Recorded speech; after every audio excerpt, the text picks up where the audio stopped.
I never thought my life would come to this, standing on the edge of a dark, twisted abyss, with my heart pounding like a drum in my chest. My name is Olivia, and for 8 years, I've poured everything into a marriage that once felt like a safe harbor, a place where love could weather any storm. But now, as I watch my husband, Matthew, crumble under a burden too heavy for us to bear, I'm drowning in secrets and shadows. Our home, once filled with laughter, is now a prison of whispered fears and unspoken truths. Tonight, I've been dragged into a world I don't understand, a place of power and danger, where a single choice could shatter everything I hold dear. What did I just agree to, and at what cost? There's a certain weight to silence, isn't there? Not the kind you notice in a quiet room, but the kind that creeps into your bones when everything you love feels like it's slipping through your fingers. My name is Olivia, and at 33, I've spent the last 8 years building a life with Matthew, my husband, in a modest suburban home just beyond the hum of a Midwest city. Our little house, with its chipped paint and creaky floors, used to be a sanctuary. Now, it's more like a cage, holding us captive under the shadow of something we can't escape. Matthew is 35, a man with warm brown eyes that used to light up when he laughed, a quiet strength in the way he'd hold me close after a long day.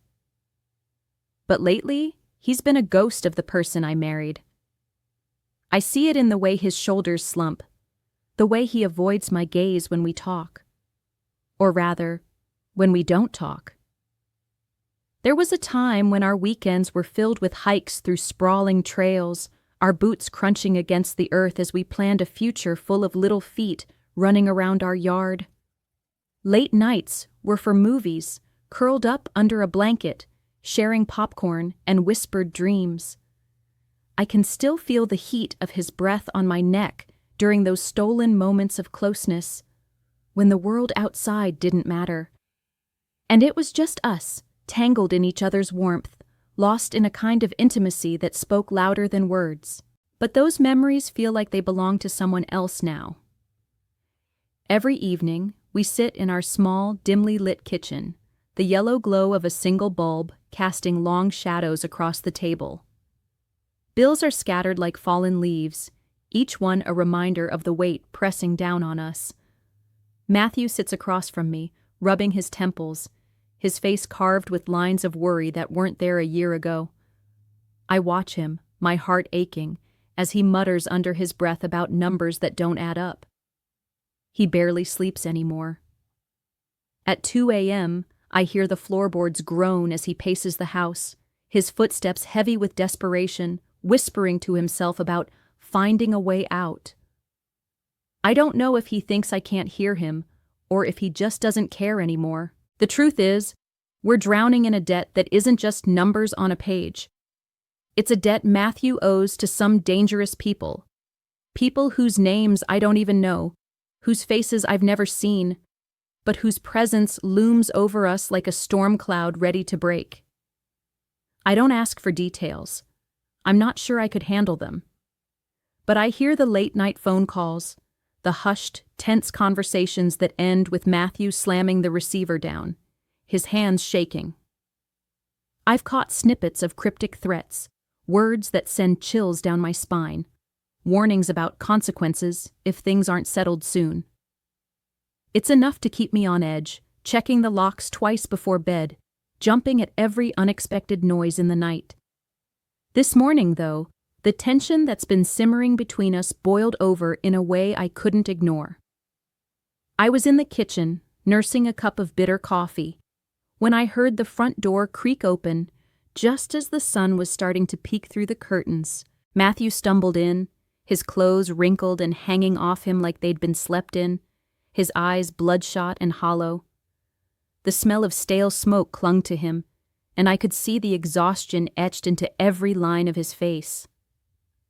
My stomach twisted as I set the mug down, the ceramic clinking against the counter louder than I meant it to. I asked him where he'd been, my voice sharper than I intended, but he just brushed past me, muttering something about needing sleep. That was it. No explanation, no apology, just a wall of silence that hit me harder than any words could. I followed him into the living room, my bare feet cold against the hardwood, my heart pounding with a mix of worry and frustration. I demanded answers, my voice rising with every word, echoing off the walls of our cramped little space. I told him I deserved to know what was going on, that I couldn't keep living like this, in the dark about everything. But he just stood there, his back to me, shoulders tense, not saying a damn thing. It was like I was screaming into a void, and the more I pushed, the more he shut down. Finally, he turned, his jaw tight, and snapped at me in a low, gravelly tone. "I'm handling it, Olivia. Trust me." Those words stung, not because they were harsh, but because they were empty. Trust him? How could I, when he wouldn't even look me in the eye? I stood there, chest heaving, torn between wanting to shake him until he told me everything and just collapsing under the weight of it all. In the end, I watched helplessly as he sank onto the couch, his head in his hands, looking like a man who'd been running from something he couldn't outpace. Hours passed, but the air in the house stayed heavy, like a storm waiting to break. That evening, we sat across from each other at the kitchen table, picking at cold leftovers from a takeout container. Some sad, congealed mess of noodles that neither of us really wanted. The silence between us was suffocating, broken only by the clink of forks against plastic. I kept stealing glances at him, trying to read something, anything, in his expression, but his face was a mask. Then, out of nowhere, he looked up at me, his eyes burning with an intensity I hadn't seen in weeks. He leaned forward, his voice low and deliberate, and said he'd found an unconventional way to resolve the debt. My breath caught in my throat. I pressed him for details, my words tumbling out in a rush. But he shook his head, cutting me off. Instead, he asked me to come with him somewhere, to see for myself what he meant. My mind raced with questions, but the look in his eyes, part desperation, part determination, kept me from arguing. So here I am, stepping into the unknown, my heart thudding in my chest, as we walk through the heavy double doors of a private club I've never even heard of before tonight. The moment we cross the threshold, the atmosphere shifts, wrapping around me like a suffocating blanket. The interior is a cavernous room, dimly lit by flickering chandeliers that cast eerie shadows across the walls. Plush velvet curtains, deep crimson and heavy, drape from ceiling to floor, muffling any sound from the outside world. The air is thick with the haze of cigar smoke, curling lazily upward, mingling with the faint, musky scent of expensive cologne. It's a place that reeks of power, of secrets, and I feel like an intruder in a world I don't belong to. At the center of the room stands a large, polished mahogany table, its surface gleaming under the low light, surrounded by a handful of men in dark suits. There are maybe 5 or 6 of them, their faces half hidden in shadow, but I can feel their eyes on us the second we enter. Their stares are cold, calculating, like predators sizing up prey, and a shiver runs down my spine as I take it all in. Matthew's hand grips mine tightly, his palm sweaty against my skin, and I can sense his tension radiating through his touch. Then, just as quickly, he lets go, leaving me feeling exposed as he steps forward.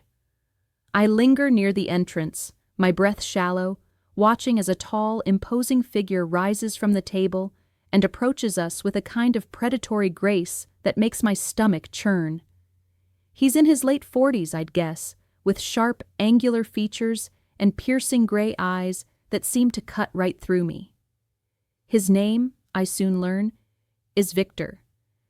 And there's something about the way he carries himself, confident, commanding, that tells me he's the one in charge here.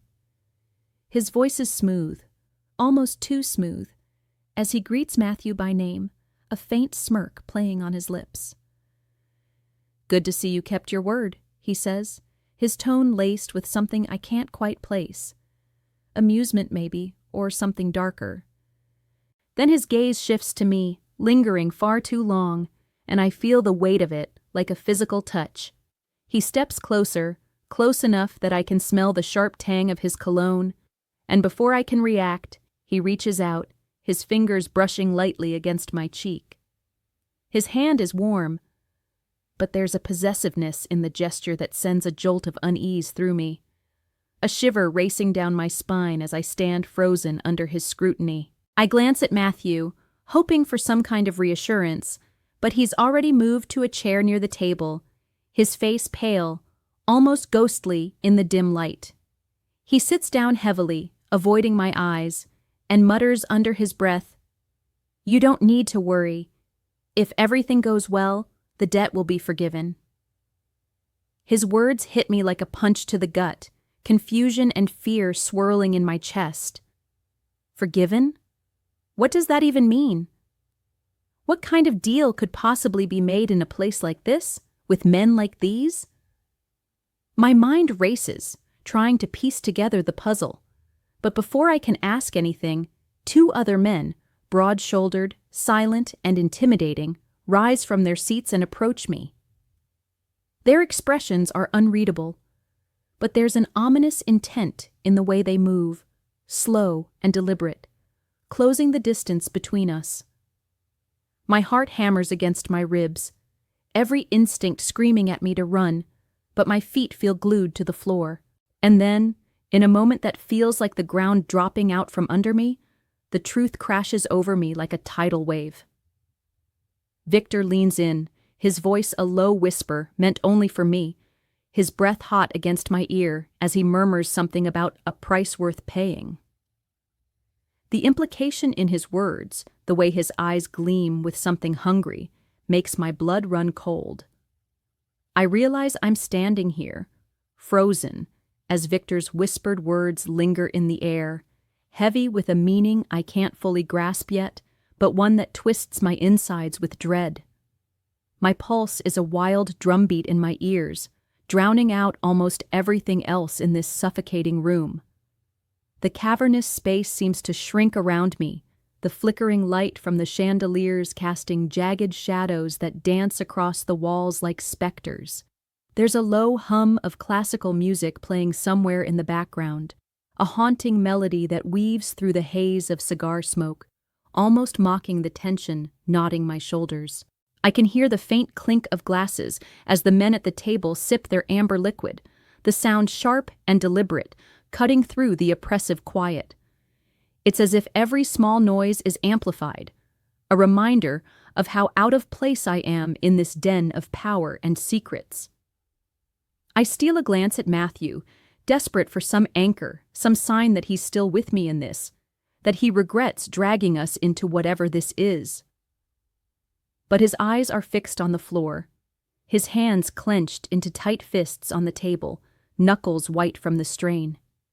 He's a statue of misery, and seeing him like that tears at something deep inside me. I want to run to him, to shake him, and demand he look at me, tell me we can still walk away, but I know it's futile. The weight of his choices, of this debt, has already bound us here, and there's no escaping the consequences now. My chest tightens, a mix of anger and helplessness swirling together until I can barely breathe. Victor's presence pulls my attention back, as if he commands the very air around him. He straightens, his piercing gray eyes locking onto mine with an intensity that makes my skin prickle. There's a subtle nod, a gesture so small yet so final, as he motions for me to follow him. My stomach lurches as he turns, leading the way toward a smaller, more secluded area beyond a heavy velvet curtain at the far end of the room. The two broad-shouldered men who approached me earlier fall into step behind us, their silent, looming figures adding to the suffocating pressure building in my chest. I hesitate for a split second, my feet rooted to the ground, but Victor glances back, his expression unreadable yet expectant, and I know I have no choice but to move. But as I follow, The texture of the curtain brushes against my arm, the fabric thick and cool, almost like a whisper of warning against my skin. My heels click against the cold marble floor beneath me, each step echoing in my ears like a countdown to something I can't predict. The chill of the stone seeps through the thin soles of my shoes, grounding me in the moment even as my mind races. My breath catches in my throat, sharp and ragged, as the reality sinks in. There's no turning back now. Whatever lies beyond this curtain, whatever deal Matthew has struck, I'm stepping into it blind, and the thought sends a shiver racing down my spine. But beneath the fear, there's something else. Something I don't want to admit even to myself.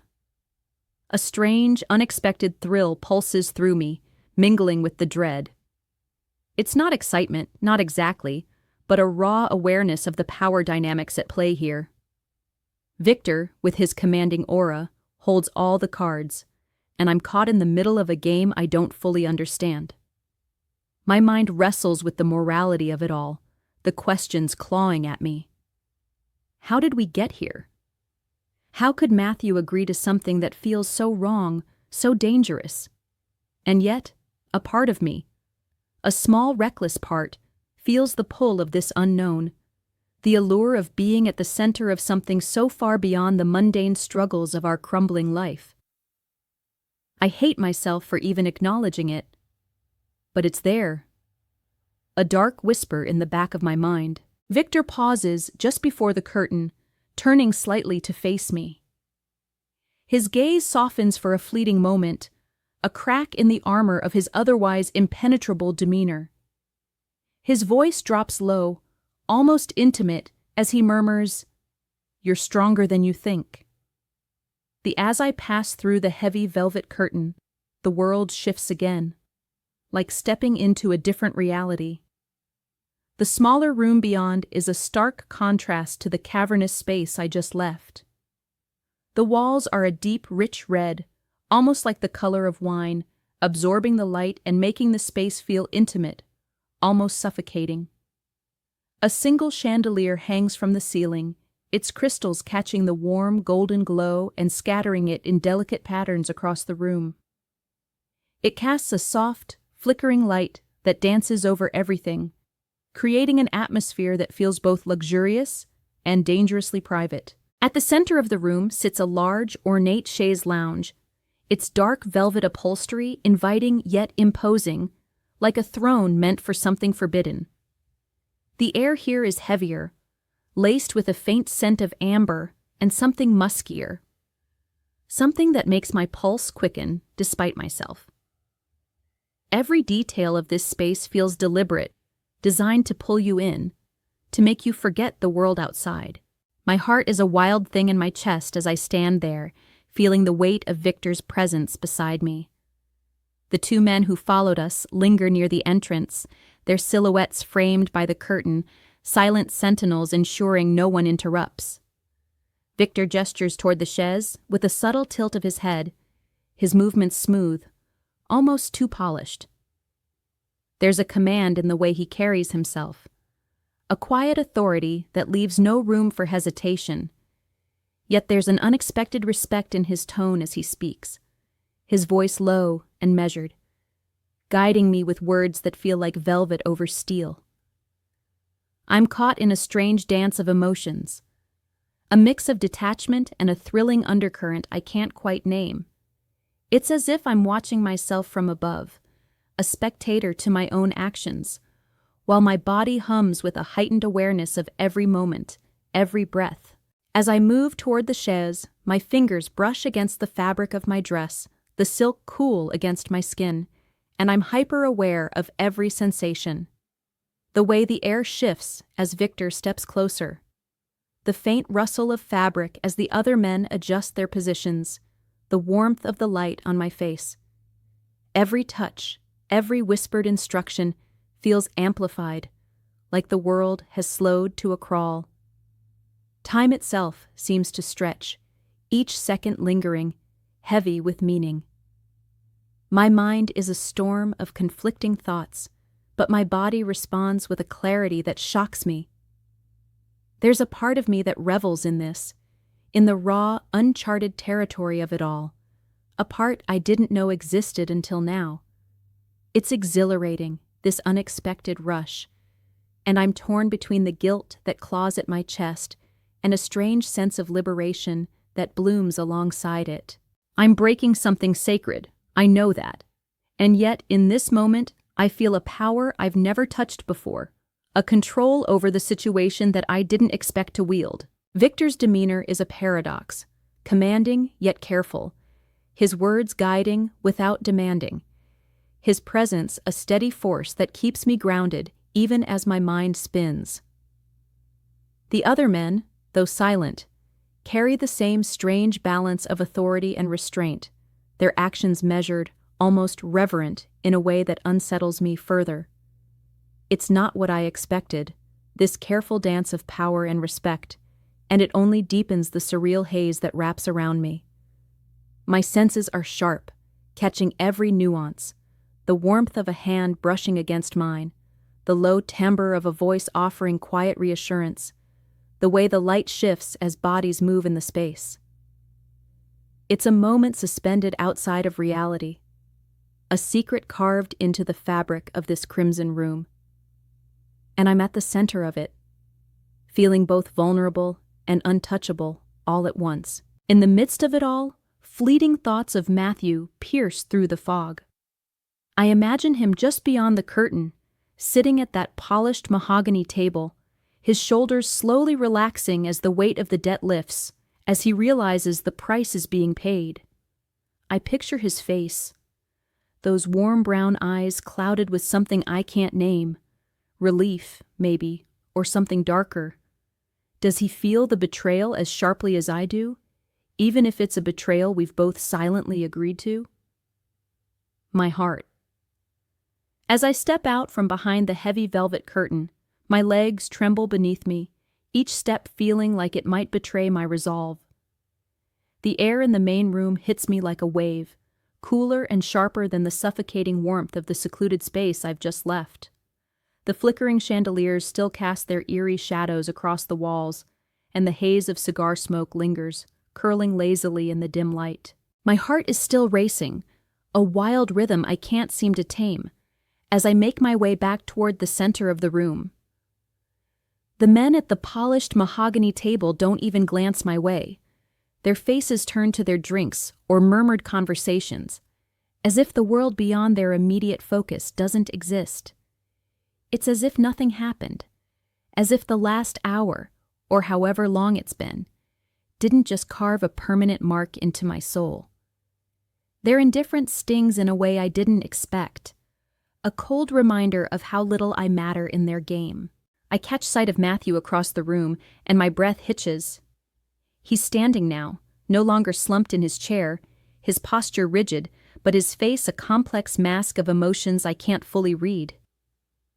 Relief is there, etched into the softening of his jaw. But there's something else too, gratitude maybe, or a shadow of shame that darkens his eyes.